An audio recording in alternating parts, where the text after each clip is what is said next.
UKLO 1 year masters. No IELTS required up to 5 years visa. High visa success rate. ఎలా ఉన్నారు sir? బాగుంది. బాగున్నారు. ఏంటండి మరి ఇప్పుడైతే సీఎం రేవంత్ రెడ్డి గారి పైన చాలా వ్యాఖ్యలు వస్తున్నాయి. అలాగే కేటీఆర్ గారు సవాల్ కూడా విసురుతున్నారు. జైలుకి వెళ్ళడానికైనా సిద్ధమే, నా పైన ఒకవేళ నేరారోపణ రుజువైనట్టయితే నేను జైలుకి కూడా వెళ్ళడానికి సిద్ధమే, కానీ అది నిరూపించడం మాత్రము సీఎం రేవంత్ రెడ్డి వల్ల కాదు అని అంటున్నారు. దీనికి మీరేమంటారు? అంటే మేకపోతు గాంభీర్యం అంటే ఎట్టయినా అరెస్ట్ అవుతారనే విషయం కేటీఆర్ గారు పసిగట్టిండు. ఎందుకంటే కార్ రేసింగ్ వ్యవహారాల్లో ఆల్రెడీ ఏసీబీ విచారణ జరుగుతూ ఉంది. గవర్నర్ గారు అనుమతి కోరింది రాష్ట్ర ప్రభుత్వం. అనుమతి ఇచ్చిన తక్షణమే ఏసీబీ విచారణకు ఆదేశిస్తే విచారణలో ఖచ్చితంగా, ఎందుకంటే అరవింద్ కుమార్ వాంగ్మూలం ఇచ్చిండు. ఇక్కడ 46 కోట్లు, 9 కోట్ల రూపాయలు ట్యాక్స్, ఒకసారి 23 కోట్ల రూపాయలు, ఇంకొకసారి 23 కోట్లు. ఈ 23 కోట్ల రూపాయలు రెండోసారి ఇచ్చేటప్పుడు ఎలక్షన్ కోడ్ అనుమతి కూడా తీసుకోవాలా, అదేవిధంగా హెచ్ఎండిఏ బోర్డు అనుమతి తీసుకోవాలి. 2 సార్లు బోర్డు అనుమతి తీసుకోవాలి, ఒకసారి సెంట్రల్ ఎలక్షన్ కమిషన్ అనుమతి తీసుకోవాలి.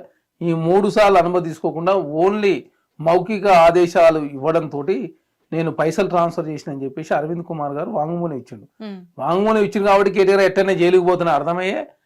ఎందుకు మన ప్రెస్ మీట్ పెట్టారు కదా, ప్రెస్ మీట్ లో కూడా నా దగ్గర పక్కా ఆధారాలతో సహా ఉన్నాయి, నేను కార్ రేసింగ్ పెట్టినప్పుడు కూడా అవన్నీ కూడా నా దగ్గర ఆధారాలు ఉన్నాయి, నేను అన్ని పర్మిషన్లు తీసుకున్నాను, నా మీద లేనిపోని వ్యాఖ్యలు సృష్టిస్తున్నారు అని చెప్పేసి చెప్తున్నారు కేటీఆర్ గారు. మరి మీరెందుకు ఇలా చెప్తున్నారు? ప్రధానంగా ఇక్కడ ఆరోపణల విషయంలో మీరు చేసినటువంటి తప్పులు, అధికారాన్ని అడ్డం పెట్టుకొని 3వసారి మేమే వస్తున్నాం అని చెప్పేసి తలకాయ లేని వాళ్ళు ఎవరైతే ఏ విధంగా వ్యవహరిస్తారో ఆ విధంగా ఆనాడు కేటీఆర్ వ్యవహరించేది చాలా స్పష్టంగా కనపడతా ఉంది.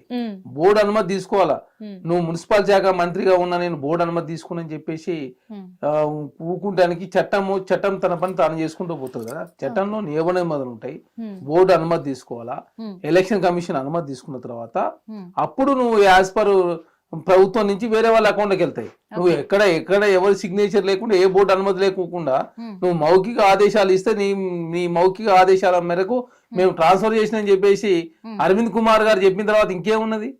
ఇక్కడ ఆల్రెడీ కేటీఆర్ గారు చాలా లిటరల్ గా ఇరికిపోయింది ఆ కేసులో. తను మేము కార్ రేసింగ్ నిర్వహించేదానికి కాదు, ఇక్కడ జరిగిన ట్రాన్సాక్షన్ గురించి మాట్లాడుతున్నాం. మేము ఇక్కడ కేటీఆర్ గారు ఏంటంటే కార్ రేసింగ్ ఎవరు పెట్టలేదు, రాజీవ్ గాంధీ గారు పెట్టలేదా, ఇదా చెప్తా, అది కాదు మేము మాట్లాడేది. ఇక్కడ కార్ రేసింగ్ పెట్టినది కాదు, ఆ ట్రాన్సాక్షన్ లో జరిగినటువంటి అవకతవకలు, అక్కడ బోర్డు అనుమతి కావచ్చు, ఎలక్షన్ కమిషన్ అనుమతి కావచ్చు, అదే విధంగా ఒక ప్రాసెస్ ప్రకారం ప్రభుత్వం నియమించుకున్న నిబంధనల ప్రకారం జరగలేని దాని మీదనే ఏసీబీ యాంటీ కరప్షన్ ఎందుకు చేస్తుంది? నిర్వహించినది కాదు కదా. నిర్వహించినప్పుడు దానిలో జరిగినటువంటి ట్రాన్సాక్షన్ లో అది రూల్స్ విరుద్ధంగా జరిగిందనే దాని మీదనే ప్రభుత్వం ఆల్రెడీ ఏసీ విచారణకు ఆదేశించింది. అంటే ఇవన్నీ కూడా రాష్ట్రానికి ఎటువంటి ఆదాయం రాని పనులు చేస్తున్నారు సీఎం రేవంత్ రెడ్డి గారు. ఇవన్నీ వ్యాపారాలు అనేటివి కూడా రాష్ట్రానికి ఆదాయం తెచ్చిపెట్టేటివి కదా, ఈ వీటిపైన ఎందుకు దృష్టి సారించారు అని అంటున్నారు. ఏది కార్ రేసింగ్? కార్ రేసింగ్ వచ్చిన తర్వాత తెలంగాణ డ్రగ్స్ పెరగాలని చూస్తున్నా. కార్ రేసింగ్ వస్తాయి, తర్వాత డ్రగ్స్ వస్తాయి, తర్వాత మద్యం, తర్వాత తెలంగాణ రాష్ట్రం ఇప్పటికే విచ్చలవిడిగా రోజు గంజాయి వాడకం పెరుగుతుంది. హైదరాబాద్ లో డ్రగ్ లెస్ తెలంగాణ ఉండాలని చెప్పి తెలంగాణ కాంగ్రెస్ ప్రభుత్వం కోరుకుంటుంది. యువత పాడు కావద్దని చెప్పి కాంగ్రెస్ ప్రభుత్వం కోరుకుంటుంది. యువతకు ఉద్యోగాలు లేదని చెప్పి కాంగ్రెస్ ప్రభుత్వం కోరుకుంటూ ఒక సదుద్దేశంతో ముందుకు పోతుంటే బీఆర్ఎస్ పార్టీ ప్రధాన రాజకీయం చేసే ప్రయత్నం వారు చేస్తా ఉన్నారు. దానిలో భాగంగా వికారాబాద్ లేకంగా నిన్న కలెక్టర్ గారి మీద దాడి చేసే ప్రయత్నం, అంటే ఫార్మా విలేజెస్ తీసుకురావాలని చెప్పి ఒక గ్రామంలో పడావు పడ్డటువంటి భూములలో ఫార్మా సిటీలు నిర్మించాలని, ఫార్మా విలేజెస్ నిర్మించాలని చెప్పేసి ప్రభుత్వం సదుద్దేశంతో అక్కడ ఉన్నటువంటి లోకల్ ఉన్నటువంటి నిరుద్యోగులకు ఉద్యోగాలు వస్తాయని చెప్పేసి ప్రభుత్వం భావించి అక్కడ ప్రజాభిప్రాయ సేకరణ చేయడానికి పోయినటువంటి కలెక్టర్ మీద బీఆర్ఎస్ పార్టీ సంబంధించినటువంటి ఒక చోటా మోటా లీడర్ సురేష్ అనే ఒక మండల యూత్ ప్రెసిడెంట్ ఏకంగా నరేంద్ర గారికి 6 సార్లు, ఎక్స్ఎమ్మెల్యే పట్న నరేంద్ర గారికి 6 సార్లు ఫోన్ చేసి ఆయన కేటీఆర్ గారికి 42 సార్లు ఫోన్ చేసిన తర్వాత దాడి జరిగింది. అంటే యువతకు ఉద్యోగాలు రావద్దు, ఫార్మా విలేజెస్ రావద్దు, యువతగానే మిగిలిపోవాలి, మద్యం గంజాయి బానిస కావాలని చెప్పి కేటీఆర్ గారు కోరుకున్నట్టుగా చాలా స్పష్టంగా కనపడతారు. ఇంకంటే తెలంగాణ రాష్ట్రంలో శాంతి భద్రతలు క్షీణించినట్టు. ఎక్కడ క్షీణించినాయి అంటే మీరు టీఆర్ఎస్ ప్రభుత్వం అధికారులు ఉన్నప్పుడు ఏకంగా అబ్దుల్లాపూర్ మెట్లో విజయారెడ్డి అనే ఒక ఏదో ఒక ఎంఆర్ఓని ఏకంగా పెట్రోల్ పోసి తగలబెట్టారు. మరి ఆనాడు ఎందుకు క్షీణించలేదు? మీరు కావాలనే కుట్రపూరితంగా తెలంగాణ రాష్ట్రంలో ఏదో జరిగిపోతుంది, కాంగ్రెస్ ప్రభుత్వం ఉన్న రాష్ట్రాల్లో ఏదో జరుగుతుంటది, ఆ అమలు ఇచ్చిన హామీలు అమలు చేస్తలేరు, లేదా అవినీతి పాల్పడుతున్నారు అని చెప్పేసి ముద్ర వేసి మహారాష్ట్రలో భారతీయ జనతా పార్టీ గెలిపించే దానిలో భాగంగా BRS party Bharatiya Janata party ఒకటే తెలంగాణ రాష్ట్రంలో ప్రజల మధ్య యువత మధ్య అందరూ అనవసరమైన గందరగోళం క్రియేట్ చేసే ప్రయత్నం మీరు చేస్తున్నారు. కాంగ్రెస్ ప్రభుత్వంగా ఎక్కడ ఇచ్చిన మాటను పెట్టుకునే ప్రయత్నంలో భాగంగా ముందుకు పోతా ఉన్నాం. ప్రజలకు నష్టమే పనులు కాంగ్రెస్ ప్రభుత్వం ఎక్కడ ఏదో విలేజ్లో పడావబడ్డ భూములను కూడా పనికొచ్చే విధంగా ఫార్మా విలేజెస్ నిర్మించుకున్నట్లయితే ఆ విలేజ్లో ఎంప్లాయ్మెంట్ పెరుగుతుంది. అదే కాకుండా ఆ జిల్లాలో కావచ్చు ఆ ప్రాంతం అంతా డెవలప్మెంట్ అవుతుంది అని చెప్పి ప్రభుత్వం భావించి ఇప్పటికే 25 అర్బన్ డెవలప్మెంట్ అథారిటీలు కూడా కొత్తగా ఏర్పాటు చేసుకుంది. అర్బన్ పట్టణాలు ఏర్పాటు చేసుకున్నప్పుడు ప్రధానంగా ప్లానింగ్ కావచ్చు, వాటర్ కావచ్చు, రోడ్స్ కావచ్చు ఒక ప్రాపర్ వేలో వస్తాయి. ఆ ప్రాంతం డెవలప్మెంట్ చేయాలని చెప్పి ప్రభుత్వం ముందుకు పోతుంటే అనవసరంగా ప్రతి రాతాంతం చేసే ప్రయత్నం బీఆర్ఎస్ పార్టీ చేస్తుంది తప్ప తను చేసేటువంటి మాటలు కావచ్చు, తన ప్రవర్తించిన విధానం కావచ్చు, పసలేని ఆరోపణలు కాంగ్రెస్ ప్రభుత్వం చేస్తూ తెలంగాణ రాష్ట్రంలో ఏదో జరిగిపోతుంది, రేవంత్ రెడ్డి గారి ప్రభుత్వం ఏదో చేస్తుందని చెప్పే ప్రయత్నం వాళ్ళు చేస్తూ ఉన్నారు. 30 యూట్యూబ్ ఛానల్ క్రియేట్ చేసుకున్నారు బీఆర్ఎస్ పార్టీ. నెలకు 6 కోట్ల రూపాయలు ఖర్చు పెడుతూ 10 సంవత్సరాల కాలంలో దోచినటువంటి సంపదతోటి దాని మీద వచ్చే వడ్డీ తోటే తెలంగాణ రాష్ట్రంలో నెలకు 6 కోట్ల రూపాయలు ఖర్చు పెట్టే పరిస్థితి బీఆర్ఎస్ పార్టీ ఉందంటే తెలంగాణ రాష్ట్రంలో ఆనాడు 10 సంవత్సరాల కాలంలో ఏ విధంగా దోసుకున్నారో తెలంగాణ రాష్ట్రం ప్రజలకు అర్థమవుతోంది. కాంగ్రెస్ పార్టీ అధికారంలో కూడా తెలంగాణ రాష్ట్రంలో కాంగ్రెస్ పార్టీకి ఒక యూట్యూబ్ ఛానల్ లేదు, మాకు ఒక టీవీ కూడా లేదు. మీరు అంటున్నారు యూట్యూబ్ ఛానల్ లేదు, టీవీ లేదని. మరి ఇప్పుడు బీఆర్ఎస్ పార్టీ వాళ్ళు 30 యూట్యూబ్ ఛానళ్ళను పెట్టుకుంటే శాటిలైట్ ఛానల్ అన్ని మరి కాంగ్రెస్ ప్రభుత్వమే పెట్టుకున్నారు అనే టాక్ ఆల్ చేస్తున్నారు. మరి ఎక్కడ ఉంది? మీకు టీవీ ఉంది, మీకు నమస్తే తెలంగాణ ఉంది, మీకు సిగ్నల్ టీవీ ఉంది, మీకు మిర్రర్ టీవీ ఉంది. 30 ఛానల్. దుబాయ్ లో కూడా ఏకంగా యూట్యూబ్ ఛానల్ ఏర్పాటు చేసుకుని ప్రతి ఛానల్ నెలకి 20 లక్షల రూపాయలు అంటే నెలకు 6 కోట్ల రూపాయలు ఓన్లీ యూట్యూబ్ కే ఖర్చు పెట్టే పరిస్థితిలో బీఆర్ఎస్ పార్టీ ఉందంటే ఢిల్లీలో మీకు ఒక కార్యాలయం, మీకు బీఆర్ఎస్ పార్టీ అకౌంట్ లో వైట్ అమౌంట్ 1100 కోట్ల రూపాయలు ఉంది. మా గాంధీ భవన్ కనీసం నెల వస్తాయి, జీతాలు ఇస్తానికే పైసలు ఉండవు అకౌంట్ లో. జీతాలు ఇస్తానికి అకౌంట్ లో పైసలు ఉన్నాయని మీరు అంటారు. ఇందాక అన్నారు కదా మీరే, శాంతి భద్రతలు క్షీణించిపోయినాయి అని అంటున్నారు అని చెప్పేసి. మరి గత ప్రభుత్వం ఉన్నప్పుడు ఈ ఆత్మహత్యలు కానీ అలాగే అత్యాచారాలు కానీ గంజాయి కానీ ఇవన్నీ బయటికి రాలేదు. గంజాయి ఇప్పుడు చాలా మంది బయటకు వస్తున్నారు, చాలా మంది అలవాటు పడుతున్నారు. మరి కాంగ్రెస్ ప్రభుత్వం వచ్చినాకే ఇవన్నీ జరుగుతున్నాయని బీజేపీ బీఆర్ఎస్ అంటున్నారు. మేము వెలికి తీస్తున్నాం కాబట్టి బయటకు వస్తున్నాయి. మీరు అన్నాడు ఎక్కడ వెలికి తీసిరు? మొత్తం పబ్లకు ఇష్టం వచ్చినట్టు పర్మిషన్లు ఇచ్చారు, ఇష్టం వచ్చినట్టు తాగండి అన్నారు, ఇష్టం వచ్చినట్టు ఎగరండి అన్నారు, ఇష్టం వచ్చినట్టు డ్రగ్స్ తీసుకున్నారు. కాబట్టి తెలంగాణ రాష్ట్రం ఒక కేసు పెట్టలేదు. ఇక్కడ నార్కోటిక్స్ డిపార్ట్మెంట్ ఏర్పాటు చేసి దానికి ప్రత్యేక పోలీస్ విభాగాన్ని ఏర్పాటు చేసి డ్రగ్స్ ఎక్కడి నుంచి వస్తున్నాయి దాని మూలాలని వెతికి తీసే ప్రయత్నంలో భాగంగా చాలా మంది దొరుకుతున్నప్పుడు కేసులు అవుతున్నాయి. దానిలో భాగంగా ప్రజలకు తెలుస్తుంది. ప్రతి హైదరాబాద్ లో ప్రతి మురికివాడలో కూడా వాళ్ళు స్థావరాలు ఏర్పాటు చేసుకుని డ్రగ్స్ సప్లై చేస్తూ ఉన్నారు.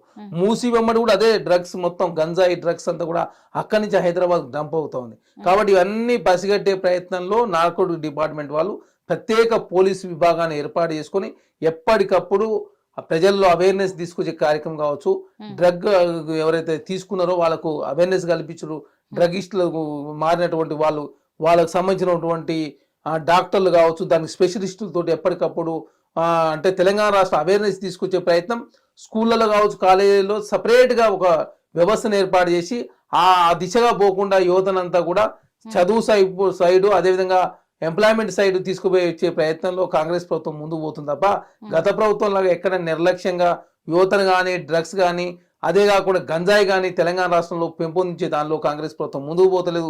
అరికట్టాలి, డ్రగ్ లెస్ తెలంగాణ ఉండాలని చెప్పి కాంగ్రెస్ ప్రభుత్వం కోరుకుంటుంది. కాబట్టి కేసులు అవుతారు. కేసులు పెడితేనే తెలిసేది.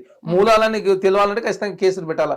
కేసులు పెట్టిన తర్వాత ఆ మూలం పసిగట్టే ప్రయత్నంలో ఛత్తీస్గఢ్ నుంచి కావచ్చు, ఆంధ్రప్రదేశ్లో ఉన్న శ్రీకాకుళం, అదేవిధంగా వైజాగ్ నుంచి ప్రధానంగా హైదరాబాద్ డ్రగ్స్ వస్తున్నాయి. కాబట్టి అవన్నీ నిర్మూలించే దానిలో కాంగ్రెస్ ప్రభుత్వం ముందుకు పోతుందని మీరు అంటున్నారు. కానీ ఇప్పుడు మూసి ప్రక్షాళన అనేది కూడా ప్రజలను మసిపూసి మారేడుకాయ చేయడానికే ఇందులో కొంతమంది అధికారులను దించి అధికారులను బలి చేస్తున్నారు కాంగ్రెస్ ప్రభుత్వము అని కూడా అంటున్నారు. ఇప్పుడు మీరు చెప్పినట్టుగా ఫార్మా కంపెనీ గురించి కూడా, ఫార్మా వల్ల ఇప్పుడు కలెక్టర్ వెళ్తే అక్కడ కలెక్టర్ని కొట్టడం జరిగింది. రంగనాథ్ గారేమో హైడ్రాన్ తీసుకొచ్చేసి తను కమిషనర్గా రంగనాథ్ గారు బలయ్యారు అని చెప్పేసి కూడా బీజేపీ వాళ్ళు అంటున్నారు కొంతమంది. అంటే అది గవర్నమెంట్ అధికారులను వీళ్ళు బలి చేస్తున్నారు, వాడుకుంటున్నారు కాంగ్రెస్ ప్రభుత్వం అని అంటున్నారు. మీరాగా గతంలో బీఆర్ఎస్ పార్టీలో ఉన్నటువంటి ఇప్పుడు గొర్రెల స్కామ్లో ఎవరు అరెస్ట్ అయ్యారు? అధికారులు అరెస్ట్ అయ్యారు. కళ్యాణ్ కావచ్చు, అదేవిధంగా ఫోన్ ట్యాపింగ్ అవడంలో ఎవరు అరెస్ట్ అయ్యారు? భుజంగరావు, ప్రణీత్ రావు, ప్రవీణ్ రావు, రాధాకిషన్ రావు, తిరుపతి అన్న ఎవరు అరెస్ట్ అయ్యారు? మరి అధికారులే కదా. మీలాగా అధికారులు అడ్డం పెట్టుకొని దోపిడీ చేయలేము మేము తెలంగాణలో ప్రజారంజక పాలన అందించాలా. కాంగ్రెస్ ప్రభుత్వంగా ఇప్పుడు పబ్లిక్ హియరింగ్ పోయినప్పుడు అధికారులే పోతారు కదా, రాజకీయ నాయకులు పోరు ఎక్కడ కూడా. అధికారుల పని అధికారులు చేస్తా ఉన్నారు. గతంలో అధికారుల పని అధికారులు చేయలేదు కాబట్టి ఆనాడు ప్రజాస్వామ్యం లేకుండా అయిపోయింది. మరి ఎంఆర్ఓ విజయారెడ్డిని చంపినప్పుడు ఎడిపోయింది. మరి ఆనాడు ఎంఆర్ఓ విజయారెడ్డి గారిని ఏకంగా ఎంఆర్ఓ ఆఫీసులో పెట్రోల్ పోసి తగలబెట్టిన సందర్భం తెలంగాణ రాష్ట్రం కాదు, యావత్ భారతదేశం ఉలికిపడదు ఆనాడు బీఆర్ఎస్ పార్టీ నాయకులు ఎందుకు ఇప్పుడు అప్పుడు మాట్లాడలేదు. ఇక్కడ కావాలని బీఆర్ఎస్ పార్టీ తెలంగాణ రాష్ట్రంలో కొడంగల్ నియోజకవర్గంలో రేవంత్ రెడ్డి గారి జిల్లాలో చేసినాము, అక్కడ ప్రజలు వ్యతిరేకం గురించి చెప్పే ప్రయత్నంలో వాళ్ళు రకరకాల డ్రామాలు క్రియేట్ చేసే ప్రయత్నం చేస్తా ఉన్నారు. ఖచ్చితంగా వెనక ఎవరున్నా కూడా వదిలిపెట్టే ప్రసక్తే లేదని చెప్పేసి ప్రభుత్వం ఆల్రెడీ ఒక నిర్ణయానికి వచ్చి 28 మంది అరెస్ట్ చేసిరు. కేటీఆర్ గారు పట్నం నరేంద్ర రెడ్డి ఎందుకు మాట్లాడుకున్నారు? పట్నం నరేంద్ర రెడ్డి గారికి మరి సురేష్ అనే ఒక బీఆర్ఎస్ పార్టీ యూత్ మండలాధ్యక్షుడు ఎందుకు 6 సార్లు ఫోన్ చేయాల్సి వచ్చింది? తనే కలెక్టర్ మీద పక్కదారి పట్టించి అక్కడ వేరే ప్రాంతాన్ని తీసుకుపోవడంతో ప్రధానంగా దాడి జరిగిన కనపడతా ఉంది. కాబట్టి ఖచ్చితంగా పోలీసు వారు ఈ రోజు సాయంత్రం వరకు పూర్తి స్థాయి రిపోర్టు వస్తుంది. అదే కాకుండా ఆల్రెడీ శ్రీధర్ బాబు గారు ఎస్పీ గారు కావచ్చు, కలెక్టర్ గారిని పిలిపి ఆల్రెడీ రివ్యూ కూడా జిల్లా ఇన్ఛార్జ్ మధ్య రివ్యూ నిర్వహిస్తా ఉన్నారు. ఖచ్చితంగా వాస్తవ విషయాలను ప్రజల ముందు పెడతాం. ఇప్పుడు మరి అధికారులే ఉన్నారు ఇందులో నిందితులు కాబట్టి అధికారులే అరెస్ట్ అవుతున్నారని మీరు అన్నారు. మరి హైడ్రా విషయానికి వస్తే ఇవన్నీ పర్మిషన్లు ఇచ్చింది కూడా అధికారులే కదా. ఇప్పుడు గవర్నమెంట్ జాబ్లో ఉన్న ఇప్పుడు మున్సిపాలిటీకి సంబంధించి కూడా జిహెచ్ఎంసీకి సంబంధించి కూడా వాళ్ళకు కరెంట్ కనెక్షన్ ఇచ్చే దగ్గర నుంచి మొదలు పెడితే నీళ్ళ కనెక్షన్ వరకు కూడా ప్రతి అధికారి సంతకం పెడితేనే వాళ్లకు ఇచ్చారు పర్మిషన్ కట్టుకోమని కొనుక్కోమని కూడా. మరి ఆ అధికారులను శిక్షించకుండా పేద ప్రజల ఇండ్లు ఎలా కూలుస్తారు అంటున్నారు. ఇప్పుడు కరెంటు కనెక్షన్ కు వాటర్ కనెక్షన్ కు ఇల్లు ఉంటేనే ఇవ్వాలని రూల్ లేదు. ఇల్లు లేకుండా ఖాళీ ప్లేస్ ఉన్నా కూడా మీకు వాటర్ కనెక్షన్ కరెంట్ కనెక్షన్ ఇస్తారు. ఎందుకు? అక్కడ వ్యవసాయం చేస్తున్నట్టు నీకు వాటర్ కావాలా, అదే విధంగా కరెంట్ కావాలా. ఆ ఉద్దేశంతో ఇచ్చిన ఇవన్నీ ఇల్లీగల్ గా బీఆర్ఎస్ పార్టీ అధికారులకు వచ్చిన తర్వాత ప్రధానంగా హైదరాబాద్ లో దాదాపు 40% చెరువులని కూడా అన్యాక్రాంతం అయిపోయినాయి. చాలా చెరువులు 70%, 90% కూడా అన్యాక్రాంతమైనాయి. ఒక మంచి కార్యక్రమం చేస్తున్నప్పుడు ప్రజలంతా సహకరించాలా, ప్రతిపక్ష పార్టీలు సహకరించాలా. ఇక్కడ హైడ్రా మంచిగా చెరువులని సుందరీకరణ అయి నిజంగానే హైదరాబాద్ లో అనుకున్న లక్ష్యాలు నెరవేరితే బీఆర్ఎస్ పార్టీ ఎవరు ఆదరించరు. మూసీ విషయంలో మూసీ నిజంగానే ప్రక్షాళన చేసినట్లయితే మూసీ ద్వారా హైదరాబాద్ పెద్ద ఎత్తున గణనీయంగా టూరిజం పెరుగుతుంది, ఎక్కువ టూరిజం పెరుగుతుంది. హైదరాబాద్ రూపురేఖలే మారిపోతాయి, అంతర్జాతీయ టూరిస్టులు వస్తారు. కాబట్టి కాంగ్రెస్ పార్టీకి తప్ప బీఆర్ఎస్ పార్టీ భారతీయ ఓటేరు. కాబట్టి దీని ప్రాథమిక దశల్ని అడ్డుకొని ఇది జరగకుండా చూడాలని ఒక దురుద్దేశమే తప్ప కాంగ్రెస్ పార్టీ మంచి నిర్ణయమే తీస్తుందని చెప్పేసి వారు కూడా తెలుసు. కాకపోతే బయటకు ఒక విధంగా వారి రాజకీయ స్వలాభాల కోసం మాత్రమే హైడ్రాను మూసిని అడ్డుకునే ప్రయత్నం, ఫార్మా విలేజెస్ ని అడ్డుకునే ప్రయత్నం, జియో నెంబర్ 29 అడ్డుకునే ప్రయత్నం, తెలంగాణ రాష్ట్రం నిరుద్యోగులకు ఉద్యోగాలు ఇవ్వద్దని అడ్డుకునే ప్రయత్నం, రుణమాఫీ చేసినా కూడా ఇంకా ఏదో కొరీలు పెట్టే ప్రయత్నం, ఒడ్లు కొనుగోలు చేస్తుంది రాష్ట్ర ప్రభుత్వం అయినా దానిలో ఏదో తప్పులు వెతికే ప్రయత్నం. ఇవన్నీ కూడా బీఆర్ఎస్ పార్టీ ఏంటంటే ఒక మంచి విషయాన్ని మంచి అనకుండా పెద్దానికి చెడు ఆపాదించే ప్రయత్నం, తెలంగాణ రాష్ట్రంలో కాంగ్రెస్ ప్రభుత్వం బురదలే ప్రయత్నం, యూట్యూబ్ ఛానల్ కావచ్చు, పేపర్లు కావచ్చు, పత్రికలు కావచ్చు, అదేవిధంగా వాళ్ళు చేసిన తప్పులన్నీ కూడా బయటకు వస్తున్నప్పుడు దీన్ని బూచిగా చూపిస్తూ తెలంగాణ రాష్ట్రంలో స్పేస్ ని క్యాప్చర్ చేసే ప్రయత్నం, ఎందుకంటే మీడియా స్పేస్ వాళ్ళు తీసుకునే ప్రయత్నం వారు చేస్తా ఉన్నారు. ఖచ్చితంగా ఫోన్ ట్యాపింగ్ కావచ్చు, అదేవిధంగా గొర్రెల స్కామ్ కావచ్చు, ధరణి కావచ్చు, యాదాద్రి భద్రాద్రి కావచ్చు, అదేవిధంగా కాళేశ్వరం కావచ్చు, అదేవిధంగా కార్ రేసింగ్లు కావచ్చు, ఖచ్చితంగా బీఆర్ఎస్ పార్టీ సంబంధించిన చాలా మంది శాసనసభ్యులు అదేవిధంగా మంత్రులు చాలా మంది కూడా అరెస్ట్ కాబోతా ఉన్నారు. ఈ రోజు ఇంకా 3 మందికి ఎమ్మెల్యేలు కూడా ఆల్రెడీ ఎక్స్ఎమ్మెల్యే నోటీసులు ఇచ్చారు. చాలా మంది అరెస్ట్ అవుతారు కాబట్టే కేటీఆర్ గారు ఢిల్లీ పోయి డ్రామాలు ఆడే ప్రయత్నం, కాంగ్రెస్ ప్రభుత్వం ఏదో అవినీతి చేసిందని చెప్తా ఉన్నా. ఏది అమృత్ టెండర్లో 8,880 కోట్ల రూపాయలకు సంబంధించి అమృత్ టెండర్లో కాంగ్రెస్ ప్రభుత్వం అవినీతి పాల్పడ్డది. ఆయన కేటీఆర్ గారు ఏమంటాడు, సుధిని సుజన్ రెడ్డి అట రేవంత్ రెడ్డి గారు సొంత బామ్మారదట. సుధిని సుజన్ రెడ్డి అనే వ్యక్తి పాలేరు శాసనసభ్యులు కందాల ఉపేంద్ర రెడ్డి గారికి స్వయాన అల్లుడు, అలా కూతురు నేను ఇచ్చిండు. మీ పార్టీ సంబంధించి శాసనసభ్యుడికి ఆయన అల్లుడు, ఆయన తీసుకొచ్చి ఏకంగా రేవంత్ రెడ్డి గారు సొంత బామ్మారది అని చెప్పే ప్రయత్నం ఏమన్నా అర్థం ఉందా? సొంత బామ్మారది కాదు, జైపాల్ రెడ్డి గారు తమ్ముడు, చిన్న తమ్ముడు మనోహర్ రెడ్డి గారు కొడుకు ఆయన సుజన్ రెడ్డి. బామ్మారది అయితే కదా, సొంత బామ్మారది అయితే కాదు కదా. అంటే ప్రతిదాన్ని రాద్దా అంటే సొంత బామ్మారది అంటే మీలాగా టిఆర్ఎస్ ప్రభుత్వంలో వాళ్ళ సొంత కుటుంబం బామర్దులు నుంచి ముగ్గురు ఉన్నారుగా రేవంత్ రెడ్డికి. సొంత బామ్మర్ది జయప్రకాష్ రెడ్డి, ఉమ్, గీతారెడ్డి గారు, అంతే ఇద్దరే. ఉమ్, మిగతా వాళ్ళంతా జైపాల్ రెడ్డి గారు, జైపాల్ రెడ్డి తర్వాత పద్మారెడ్డి గారు, పద్మారెడ్డి తర్వాత మనోహర్ రెడ్డి గారు. మనోహర్ రెడ్డికి సంబంధించిన వ్యక్తి సృజన్ రెడ్డి. ఉమ్, ఇక్కడ ఏంటంటే ప్రజలను సొంత బామ్మర్దే తప్పు చేసినట్టు, సొంత బామ్మర్దికే కాంట్రాక్ట్ ఇచ్చినట్టు రేవంత్ రెడ్డి అని చెప్పేసి ప్రజలను తప్పుదో పట్టించే ప్రయత్నమే మీ పార్టీ శాసనసభ్యులు ఉపేంద్ర రెడ్డి గారి సొంత అల్లుడు. ఆయనే నా కూతుర్ని ఇచ్చినని చెప్పి ఆయన ఒప్పుకున్న తర్వాత ఎందుకు అబద్ధాలు ప్రచారం చేసేది అంటే ప్రజలకు తొందర పోతుంది. కాంగ్రెస్ ప్రభుత్వం మీద బట్ట కాల్చి మీదేసే ప్రయత్నం బీఆర్ఎస్ పార్టీ చేస్తా ఉంది. యాజ్ పర్ టెండర్ లో, యాజ్ పర్ నామ్స్ ప్రకారం మాత్రం ఆ టెండర్ దక్కించుకుంది. ఏమనంటే 2 కోట్ల రూపాయలు లాభం వచ్చే లాభం చూస్తారు ఎవరైనా? ఉమ్, బుద్ధి జ్ఞానం ఉండాలి. కేటీఆర్ గారు ఐటీ మినిస్టర్ అట, ఉమ్. విదేశాలు చదువుకుని వచ్చిందని చెప్తాడు. టర్న్ ఓవర్ చూస్తారు. టర్న్